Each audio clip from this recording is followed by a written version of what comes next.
Quantos aqui estão orando para que no dia das eleições você possa votar bem e votar conscientemente? Quantos aqui estão orando sobre isso? Amém? Quantos aqui têm orado pelas autoridades atuais? Tem orado pelas autoridades atuais?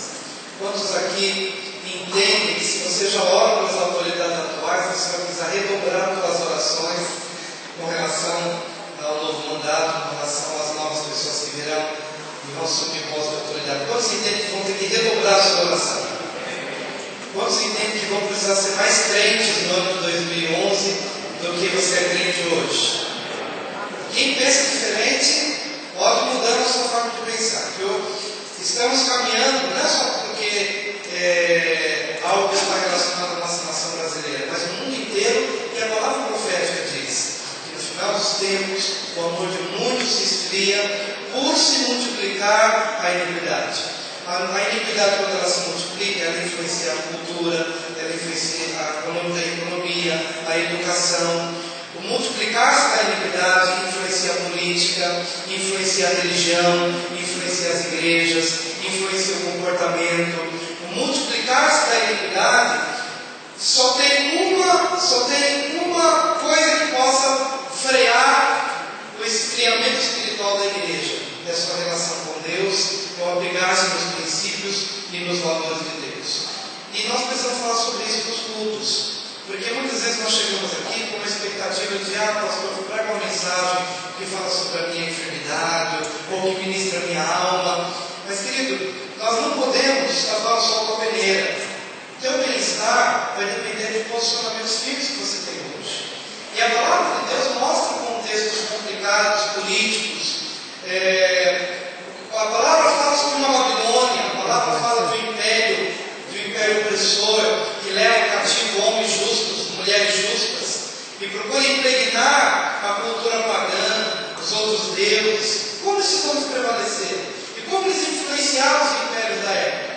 Eles tiveram que ter posturas bem firmes e bem definidas. Então, cada cristão, se você ama a sua família, se você ama seus netos, seus descendentes, você precisa ouvir o que a palavra de Deus nos ensina. E hoje, eu gostaria de trazer, procurar ser o mais simples possível, mas trazer como tema a palavra que diz: como ganhar uma autoridade para Jesus. Repita após mim: como ganhar uma autoridade para Jesus. Essa autoridade é uma pessoa investida de uma autoridade para governar, para estar numa posição de autoridade. Eu queria te convidar a abrir o texto bíblico de Daniel, capítulo 1, versículo 8, apenas para abrir esse nosso tempo de reflexão. Daniel 1, versículo 8.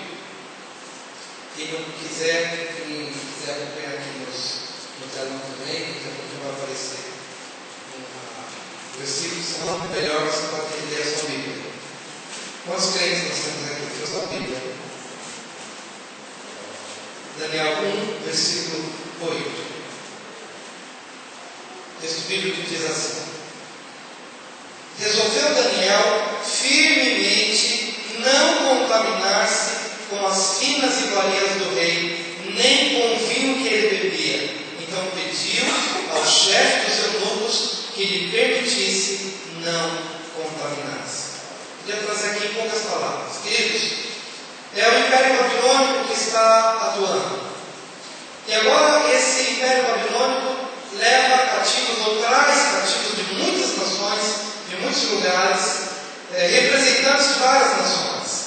E como também estava subjugando o povo judeu, então trouxe lá de Judá, os habitantes de Judá, para fazerem parte do reino. Mas Nabucodonosor precisava de algumas pessoas da elite, que viessem das nações, mas que pudessem assessorá-lo, que pudessem assisti-lo no palácio real. Então, dentre eles estavam homens de Deus: Daniel, Mesaque, Sadraque e Abdenego. Homens cujo coração era um coração temente ao Senhor, mas eles foram para lá. E eu queria que você compreendesse que, quando esses homens foram para pertencer ao Império Babilônico, Deus estava fazendo com que se desencadeasse um grande plano de salvação.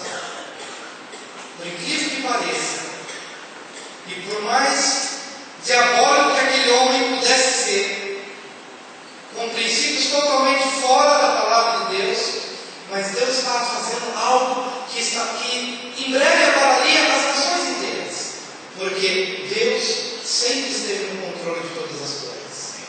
Mas antes de você chegar ao ponto principal, antes de chegarmos no momento onde o coração dessa autoridade é fisgado, você precisa entender como essa autoridade age dentro dos princípios malignos, debaixo de uma influência maligna. Em primeiro lugar, ele traz as pessoas de fora e procura mergulhá-los numa cultura babilônica. E Babel significa confusão. Daniel 1, versículos 4 e 5. Jovens sem nenhum defeito, de boa aparência, instruídos em toda a sabedoria, doutos em ciência, versados no conhecimento, e que fossem competentes para assistirem no palácio do rei e lhes ensinassem a cultura e a língua dos caldeus. Determinou-lhes o rei a ração diária das finas iguarias da mesa real e do vinho que ele bebia, e que assim fossem mantidos por 3 anos, ao cabo dos quais assistiriam diante do rei. Queria que você acompanhasse bem. Nabucodonosor está trazendo esses jovens, e do povo de Deus, do povo de Judá, chegam ali 4 homens diferenciados, que tinham temor de Deus. Mas qual que é a estratégia de Nabucodonosor? Mergulhar tanto os judeus quanto qualquer outro, de qualquer outra parte do mundo, mergulhados na cultura babilônica. Eles trouxeram da nada, trouxeram do melhor de cada lugar. Porque eles pensaram o seguinte: se eles são disciplinados nas suas próprias nações para aprenderem, para assimilarem a cultura, para se desenvolver, eles são disciplinados naquilo que é colocado na mão deles, então eles também serão disciplinados para assimilar a cultura babilônica. Nabucodonosor não trouxe pessoas menos sábias ou menos cultas, trouxe para o palácio para assistir ao rei aqueles que demonstraram em suas nações mais disciplina, porque eles entenderam que esses de maior disciplina serão disciplinados também para assimilarem a cultura babilônica, que é uma cultura de confusão. Mergulhar na cultura, mergulhar na cultura. Pastor, hoje estamos no Brasil e o mundo jaz no maligno.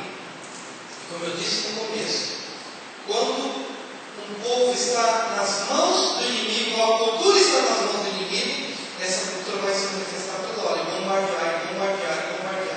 Na televisão, na internet, no trabalho, em tudo quanto é lugar, você vai ser bombardeado. É como o que aconteceu com esses jovens. Por 3 anos, eles ficavam ali aprendendo a língua e aprendendo a cultura. De todos os lados, informações. Para que ao final de 3 anos, eles falassem como os caldeus, eles pensassem como os caldeus e tomassem decisões facilmente inclinados pelo espírito da Babilônia que estava sendo transferido a cada um deles. Chega um determinado momento, Nabucodonosor levanta uma grande estátua de ouro e decreta: todo mundo vai se prostrar diante dessa estátua. E com muita facilidade, todo mundo se prostrou, com exceção dos 4 ou dos 3 que estavam naquela posição de autoridade. Mas por que os outros com tanta facilidade se prostraram diante daquela estátua? Porque todos eles foram mergulhados numa cultura até achar aquilo normal, até achar aquilo natural.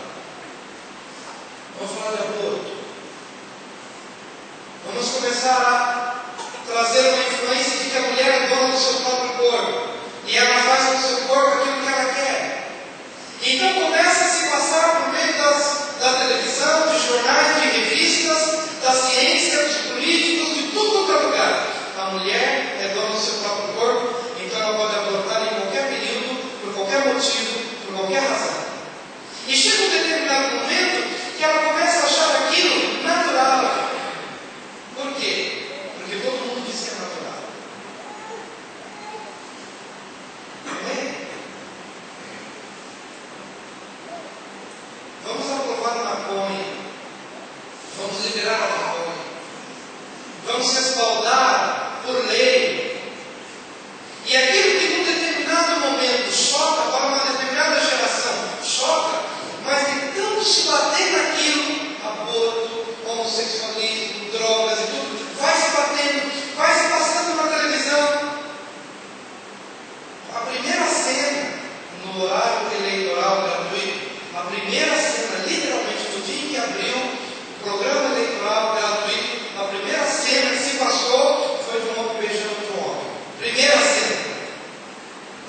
conquista os corações.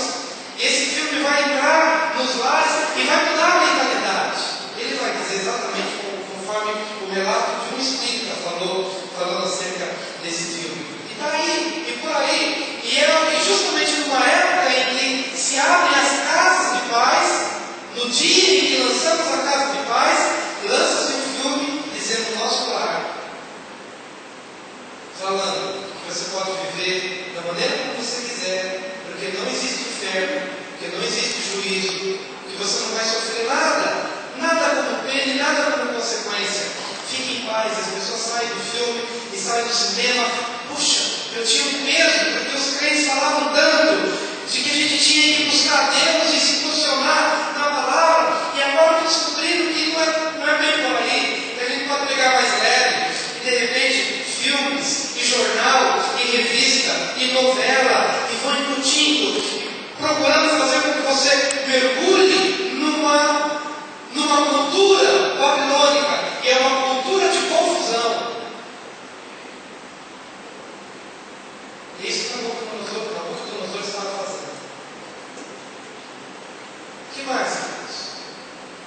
Daniel 1, versículo 7, a Bíblia diz: o chefe dos eunucos lhes pôs outros nomes, a saber, a Daniel, o de Beltesazar, a Ananias, o de Sadraque, a Misael, o de Mesaque, e a Azarias, o de Abdenego. Esses 4 homens de Deus, chegando na Babilônia, receberam outros nomes.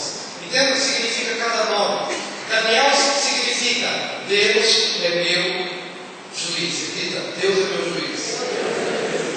Ananias quer dizer Deus tem favorecido. Diga, Deus tem favorecido.